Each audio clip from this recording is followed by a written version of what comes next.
আসসালামু আলাইকুম। বিসমিল্লাহির রহমানির রহিম। শ্রম আইন নিয়ে আলোচনা করার জন্য আরো একটি পর্ব নিয়ে আপনাদের মাঝে উপস্থিত হলাম। আমি হোসাইন আহমেদ আকাশ, সাধারণ সম্পাদক, বাংলাদেশ প্রগতিশীল নির্মাণ শ্রমিক ফেডারেশন।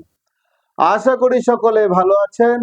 দেশ ও প্রবাসে সকল সেক্টরে সকল শ্রমিকদেরকে জানাই সংগ্রামী শুভেচ্ছা ও আন্তরিক অভিনন্দন। সংগ্রামী সাথী ও বন্ধুগণ, আজ আমরা আলোচনা করব শ্রম আইনের ধারা 314, 315 ও 316 নিয়ে। ধারা 314 অভিযুক্তি তামাদি। এই আইনে বা কোনো বিধি, প্রবিধান বা স্কিমে ভিন্নরূপ কিছু না থাকিলে ইহাদের অধীন কোনো অপরাধ কোনো শ্রম আদালতে বিচারার্থে গ্রহণ করিয়া বা করিবে না, যদি না তৎসম্পর্কে অভিযোগ অপরাধ সংগঠিত হইবার 6 মাসের মধ্যে পেশ করা হয়। ধারা 315 অপরাধের রিপোর্ট।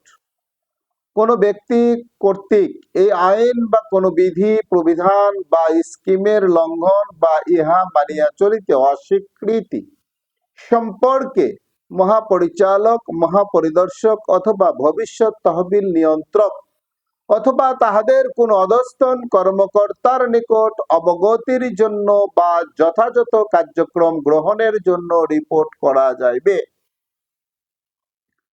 ধারা 316 মামলা প্রত্যাহার। যে ব্যক্তির অভিযোগে এই আইন বা কোনো বিধি, প্রবিধান বা স্কিমের অধীন কোনো মামলা শুরু হয়েছে, সে ব্যক্তির দরখাস্ত ব্যতীত উক্ত মামলা প্রত্যাহার করা যাইবে না। তবে শর্ত থাকে যে মহাপরিচালক বা মহাপরিদর্শক বা ভবিষ্যৎ তহবিল নিয়ন্ত্রকের অনুমতি ব্যতি রেখে তাহাদের অধস্তন কোনো কর্মকর্তা কর্তৃক দায়েরকৃত কোনো মামলা প্রত্যাহার করা যাইবে না। সংগ্রামী সাথী ও বন্ধুগণ, এই 316 ধারার মধ্যেই 49 অধ্যায় সমাপ্তি হলো।